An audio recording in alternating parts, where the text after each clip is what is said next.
Today I'll be reading chapter 22 of Prisoner B-3087, starting on page 174.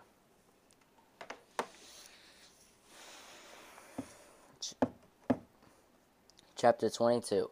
9 days into our long march, or was it 10, I found myself walking next to another boy about my age. His face was red and his eyes were half shut, and he staggered with each step. He was about as close to a muscle man as you can get without actually being one, without crumpling to the ground and not being able to get up again. He almost swayed into me once, so I picked up my pace and got ahead of him. I couldn't stop thinking about him, though. He reminded me of Fred, sick in his bed and not able to get up and work. Fred, who had been such a friend to me when I had desperately needed one. At Auschwitz, I kept looking back at the boy, watching him weave through the shuffling lines. Once he stumbled and fell, only climbing back to his feet after a struggle. Very soon now he would be at the back of the lines where the SS and their pistols waited. I couldn't help it. I had to go back to him. I slowed down until we were alongside each other. "Hey," I said. "Hey, you have to walk faster." The boy said nothing. There was no life in his eyes, no hint that he'd even heard me. I grabbed his arm. "Hey, listen to me. Just one more day, yes? You can make it one more day. Then you sleep tonight and start tomorrow fresh. You just have to keep walking." The boy tripped and stumbled into me, and I caught him. I propped him up under his shoulder, letting him lean on me. But he never broke away. Perhaps his body knew that if he let go, he would fall again. He slumped against me, and suddenly I was carrying half the boy's weight. He wasn't really heavy. None of us were anymore. But I was already so weak and tired from the march and from eating my bread sparingly that I barely had the strength to carry myself. Within just a few meters, I stumbled onto the way him, but I didn't let go. What was I doing? Had I gone crazy? Uncle Moshe would be scolding me right now. I could hear his voice. "We have only one purpose now. Survive. Survive at all costs, Yannick." Each step I took was harder than the last. Why was I wasting my energy carrying along a sick boy who would most likely be dead before we got to Sachsenhausen? I hadn't thought this through, and now here I was holding the boy up. I should let him go, I thought over and over. Let him make his own way. I should save myself. That was how you survived the camps. You saved yourself. No one else was going to do it for you. But this boy had a face. He had a name too, though. I didn't know it. He had a mother and a father, probably dead now. But he had a family, a home somewhere. He could have been me. He could have been Yannick Gruner, son of Oscar and Mina, of 20 Krikusa Street, Podgorica, Krakow. If it were me, wouldn't I want someone to help me? Even if I was out of my mind with hunger and exhaustion, wouldn't I want the boy who was helping me to stay there under my arms to help me just a little farther along the way? Surely somebody else had to feel the same way. If I could just find someone to help me. If we shared the load, we could all make it. Even this nameless boy. "Please," I said to the man near me. "Please help me." The man heard me, but he wouldn't look at me. Instead, he picked up his pace and left behind us. "Just help me carry him," I begged the other man. "Don't be a fool," the man said, and he too moved away. "Leave him," another prisoner told me. "He's going to die anyway," said another.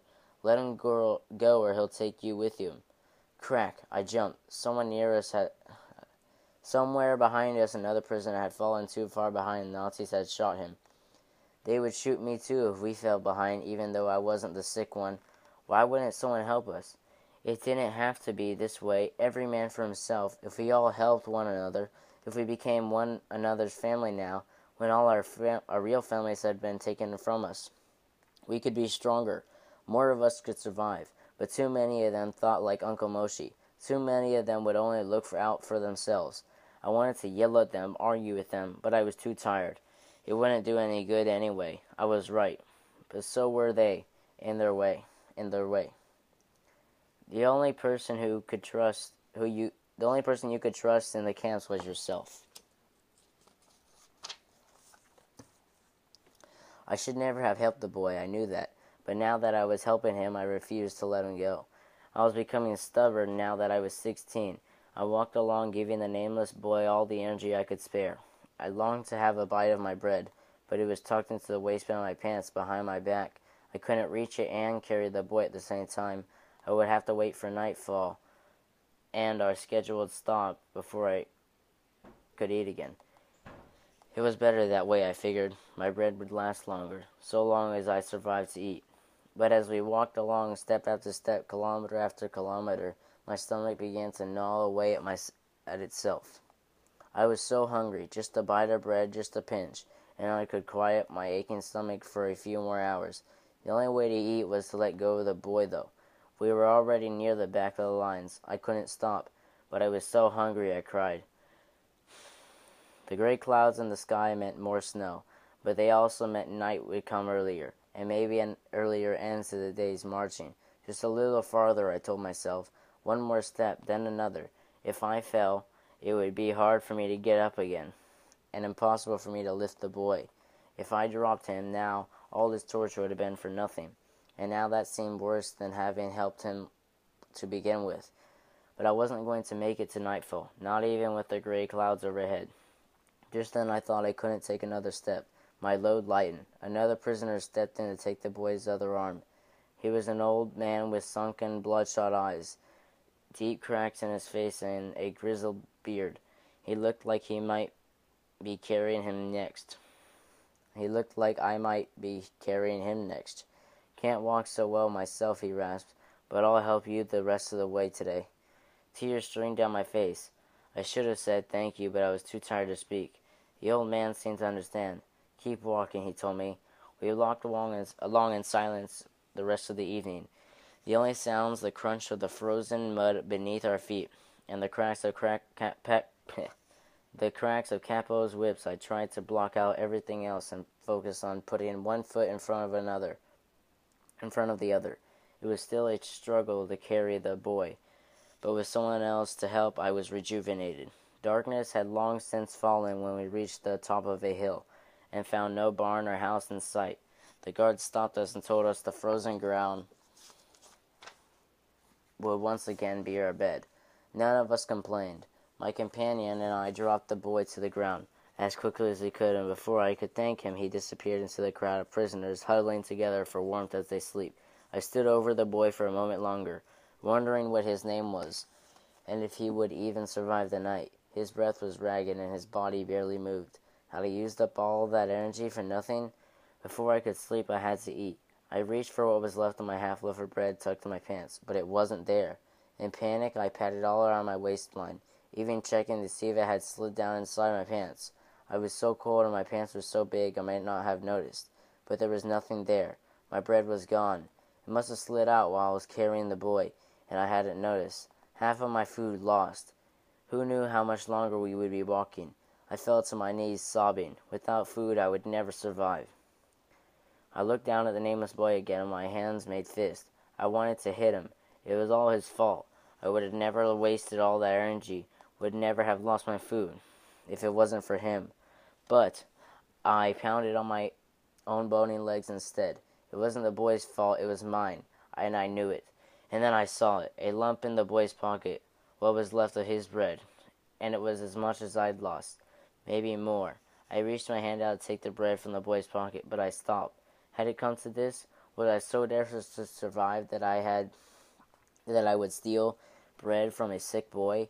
I quickly moved behind the boy and nestled in close, so we could keep each other warm in the night. But I lay there under the starless black sky, my stomach moaning. Or was it me moaning? All I could think about was that bit of bread, so little I might have left on my plate after dinner once, a long time ago before the war. But now that little bit of bread was everything. It was the difference between life and death. He's sick, I told myself. He's mostly dead already. He's a muscle man. In the morning he won't be able to get up, and they'll shoot him where he lies. He doesn't need that bread. It would probably make him sick to eat it now anyway. If I take it, at least one of us will survive. Face it, I told myself. He'll be dead by morning. Still, I couldn't take it. Not when I could feel him breathing. Not when I could feel his heart beating in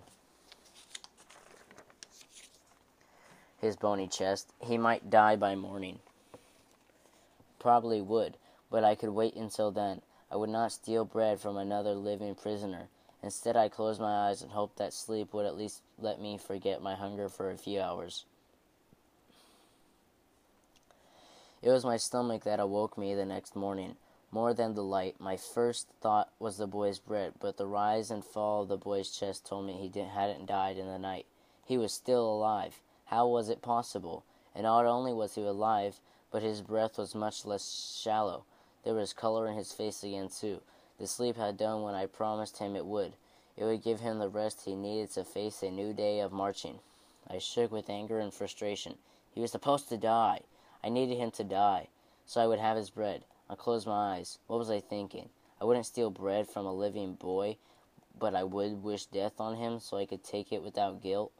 What were the camps doing to me? What had the Nazis turned me into?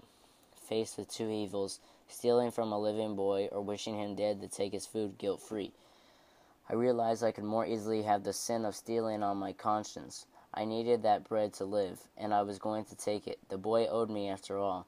He was alive only because I helped him. Slowly, my hand shaking, I reached out around the nameless boy for the bread sticking out of his pocket. I touched it. I had it in my fingers when the boy's eyes opened and wide and he stirred. "Hey, what are you doing?" he said. I yanked my hand back. "Nothing. I was just seeing if you were still alive." The boy pushed the bread farther down into his pocket. "Well, I am," the boy told me. He pushed himself to his feet. "Wait," I said. "I'm the one who helped you yesterday." I started sighing. But without so much as a thank you, the boy staggered away to join the march. I would have cried again, but I was too tired. A capo came around, kicking the last of us still on the ground. I picked myself up. I wasn't a muscle man. I might be starving, and I might be that nameless boy the others saw staggering through the ranks by midday, but I wasn't dead yet. My name was still Yannick, and I was going to survive.